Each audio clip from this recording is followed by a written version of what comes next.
Legendary, icon, Hall of Famer. Hello, you're watching The Luna Show. Welcome to The Luna Show.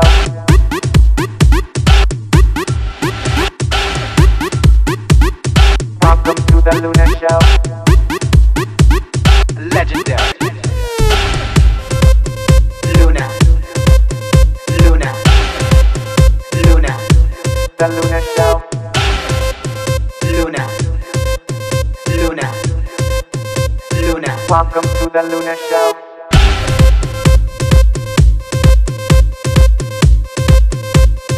Welcome to The Luna Show.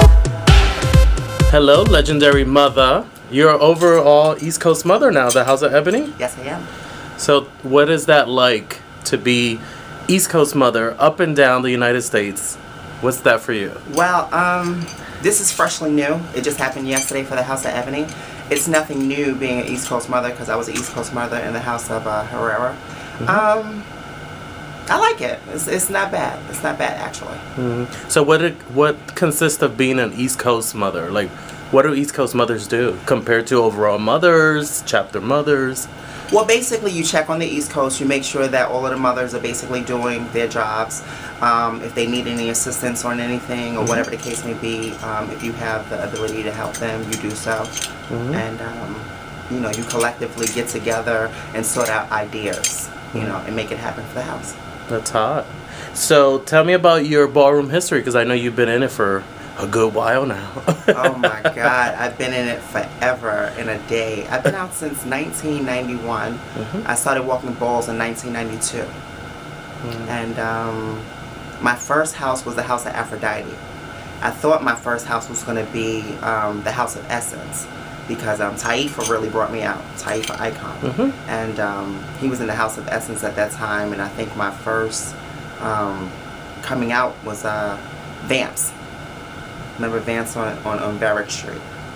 And the Aphrodite was like, oh my God, you're so cute, you're so this, you're so that.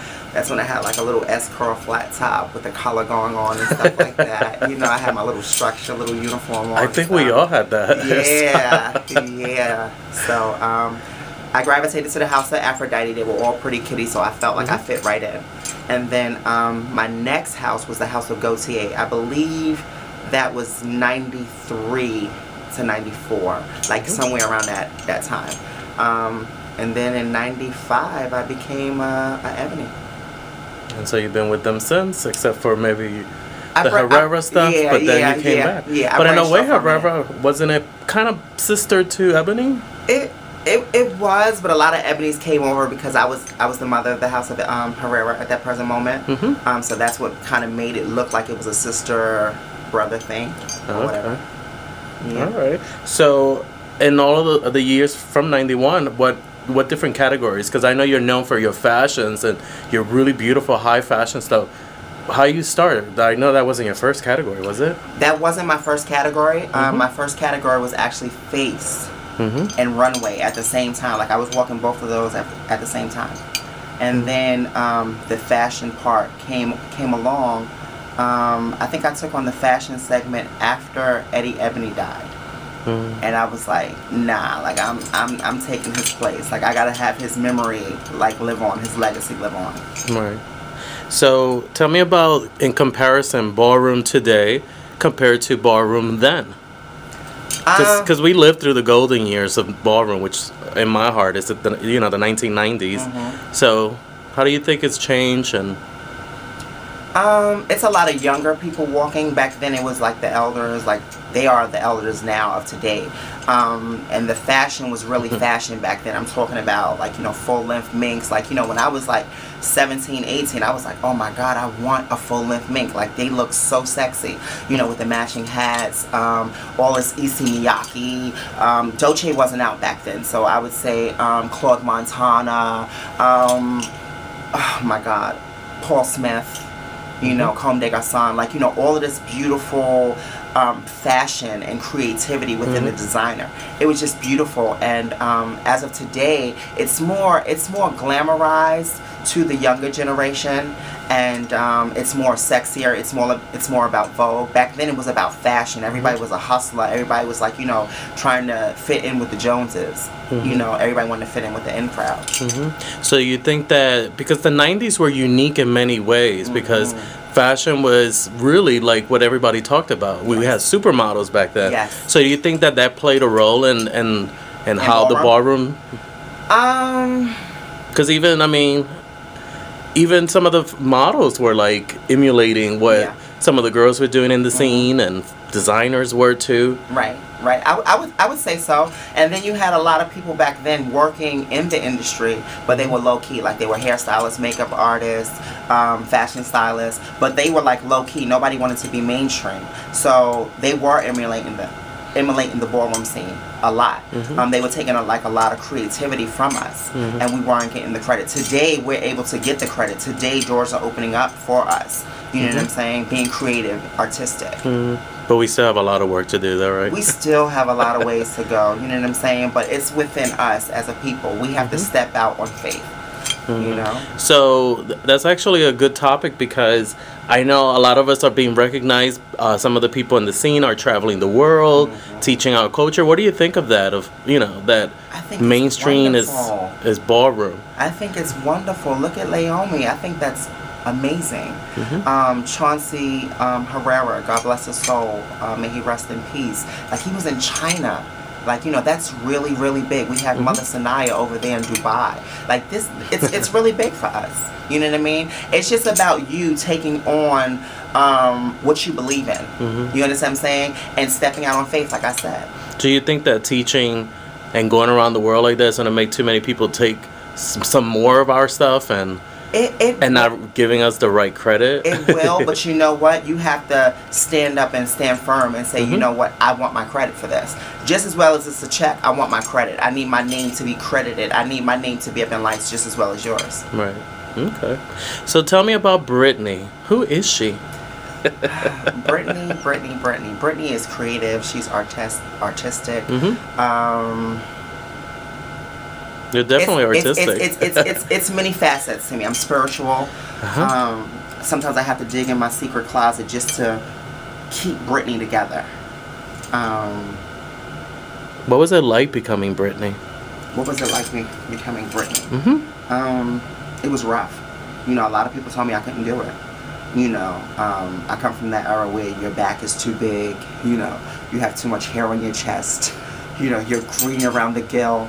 How are you going to get rid of all of that? You know, back then, shade was really thick. And that's the difference between the 90s and today. You know, girls today are pressing their way, and they're making it happen, and they're making you know it, whether you're a legend or not. I'm going to make you know it. Back then, if your self-esteem wasn't up to par, it was like, ugh, you know? And I happened to be one of those girls where my self-esteem was kind of low back then, you know? And it took me a minute to get to where I'm at today. I just didn't wake up overnight and become Miss Fabulousness. Okay. Yeah. So will you say that being a mother of a house, you are able to sort of pass this on to some of your girls so they could have a easier path, or? Yes, that's my whole goal. Not even just in my house, in ballroom, period. You understand what I'm saying? Because I communicate with them all. You know, whether they're butch queens, whether they're femme queens. You know, I want to be like someone that they can look up to and say, you know what? Britney has shown and she has done a lot, and that's someone that I want to emulate. Right. Let me take these glasses off. I'm sorry, world, TV world. So oh, it's fine. So I know that you do a lot of things, like music and fashion, and like, tell us about your music career. A lot of, you know what's funny? We're in the ballroom, but we don't know what a lot of us don't know what each of us does. Right. So it's interesting to find that out. I've always been into the music field. I've been behind it. I've been dressing people for a living. And so you've been a stylist? Yes, I've been a stylist for over 10 years. Oh, cool. It's funny because I was supposed to be in the edition with Roger and the Milans and them when they first started the Source magazine. And I was too busy in the streets. I didn't know nothing about settling down, having a career, getting a check, you know, for something that I can do, like, blindfolded. Music is a big part of my life. You know what I'm saying? Music, I deal with the emotion part of it. You know what I'm saying? And it helps me to be creative. It helps me to be Britney. It helps me to be Bdot Dillenger. Music plays a big part in my life. And I said, you know what? I want to be a rapper. I picked the hardest thing being a trans woman to do. You know, a lot of people want to be a supermodel. A lot of people want to be a designer, a makeup artist. I said, you know what? No, I'm going to be a rapper. They said I was rough anyway. So, you know, I'm still hood. You know, I come out of Brooklyn, New York. And I admit, sometimes I have my rough side to me, you know, mixed in with the femininity. So, being, you know, a trans woman in rap, Yes. how is that for you? Like, have you been in situations that people are trying you while you're trying to perform and things like that, or? You know what? I've never been in a situation such as that. Sometimes within myself, I feel like, oh my God, all of these guys up in here, and like I'm the only female figure. Because sometimes when I go to the showcases, it's like 100 men to like maybe 10 or 15 women. And if it's 10 or 15 women, it's maybe like 2 or 3 of them that are artists. And I'm like, oh my God. But I know that I got to step out there on faith, just like I tell my people, you know? So is it, I'm sure it's very difficult though, right? It's well, not, not when you have the faith. it's not actually difficult because the way I come across, you know what I'm saying? And it's like, wow, it's fascinating to most that, you know, a transgendered woman could actually look like that and actually perform like that. Because, you know, Foxy played a big part in my life, you know, as well as other female rappers. You've worked with her before? Yes, I have. That's cool. Yes. So how was that experience, being with Foxy? That was an experience. We have 18 years of friendship. I was her stylist. I introduced her to the see-through, raw, the designers, Gucci, Fendi, Prada, Manolo Blahnik, Jimmy Choo, Susan Bennett's when it was back out then. She was a girl from Park Slope. She was very educated. She didn't really know nothing about that. But I knew that she knew how to rap. And me and her, we built a bond. We built a friendship over the years. It wasn't consistent because I had to go on my journeys through that walk. And I think in 2010 we got really, really, really close, and I was her personal assistant. And what was that like? That was an experience. That's all I can say. I love Foxy to death, but that was an experience. And whoever that wants to go in this business, just be ready, emotionally, physically, spiritually. Like, come with your game face on. You know what I mean? And come fully armored up. So what are some of the topics that you, when you rap, what are some of the topics that you rap to? Like getting money, staying fly, staying fresh, you know. Have you ever done something that celebrates trans women and stuff like that, or? I didn't get to that level yet. Okay. I haven't gotten to that level. Like I rap the same things that Fox would rap, Remy Ma, Eve, Rod Digger, Little Kim. Yeah. You know, like I'm a hardcore rapper. And when I say hardcore rapper, people are like, you want to rap hardcore? Like, you're too fly, you're too Well, that's so funny though. It's such a contrast. I know. Because you're always such a lady. Well, the times I see you. You're such a lady, and you're always like done in gowns and all this beautiful stuff, and then, you know, it's out in the rap like, yo, what up? It's such a contrast. I love it though. Yeah. And you're also gonna be in some magazines too, right? Yes, I just did a spread for Funk the Formula magazine, which is an online magazine, which will be headed out in their anniversary issue in October. I'll be featured in Floss magazine in October as a promo ad. And I'm actually doing a show for the Source magazine in October 10th to be exact. Cool. So you're obviously somebody who follows dreams, and that's what you want to do and all of that. So what's next for you though? What's next for somebody who's done it all? I'm just keep grinding. I never know what's next. Only God knows what's next for me. You know what I'm saying? I just got to keep believing and taking those footsteps, you know, in what I believe in. And I just want y'all to know, like, I wasn't always searching for my dreams. You know, a lot of times I had to bump my head to get to that place because I come from a place where, you know, it wasn't instilled in me to, like, you know, follow your dreams.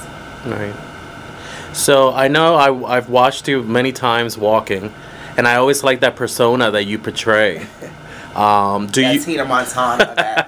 Oh my God, what's my Pepper Montana Oren? You know what I mean? I come from there. I come from there, and I watched Elegance.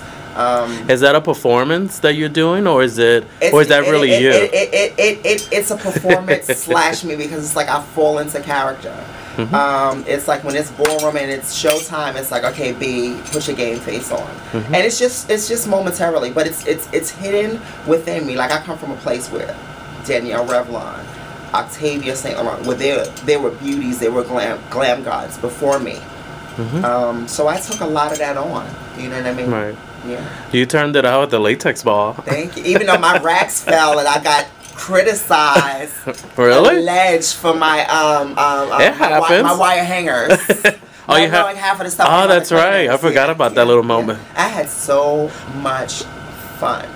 But for a moment, it took me back, and I swear to God, the following day, I wanted to be like, you know what, Bdot, here I come.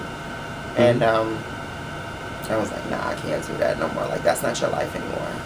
You know, I commend the people like Stephanie Milan, Simone Prada, and all of the other girls that's doing it, Monica, 007, you know, keep doing your thing. You know what I'm saying? Jalen, Lanvin, you know what I mean? Those girls are really, really creative, and I commend them. You know, a lot of people say that I'm stuck. I'm just reserved. What do you mean stuck? Stuck, like they feel like I'm stuck in some type of ice age.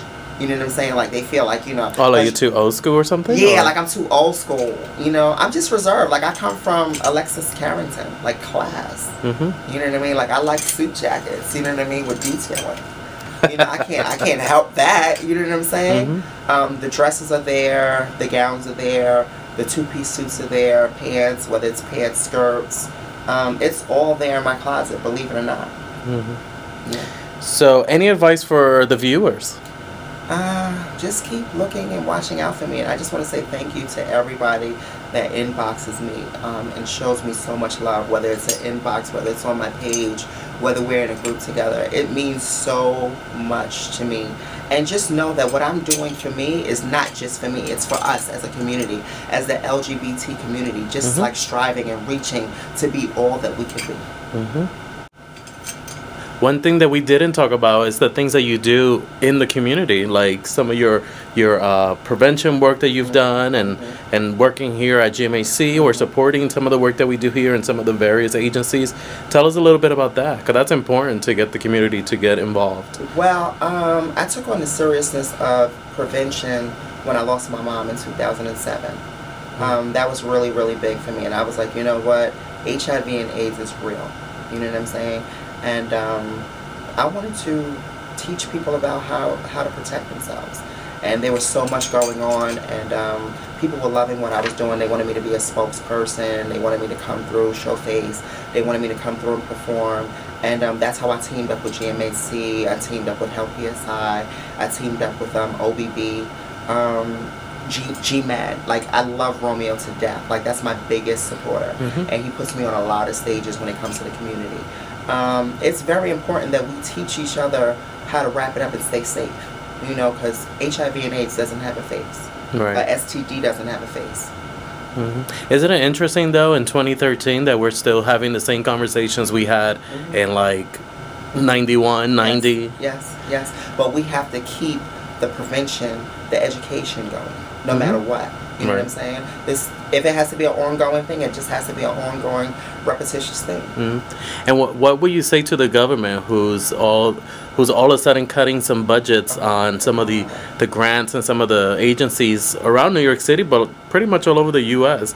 What would you like to tell them? I would say that I would like them to say that, you know, us as the people need it. You know what I'm saying? Because there's so many people that need their medications. There's so many people that need their housing to be stable to take their medications. But what I say to the people is, don't take this stuff for granted. You know what I'm saying? There's a lot of opportunities afforded to us. When you have trans women working in Victoria's Secret, that's big. Like, they're not discriminating on anyone anymore. You know what I'm saying? In the LGBT community. So start taking those steps, start taking those measures before things start getting cut off. And we don't have anything. Well, thank you so much for this interview. Thank you, Luna. You're wonderful. Thank you. And I'm a new big fan of yours. Although I've always loved you all these years. But thank you, and I love you much. Thank you. Legendary.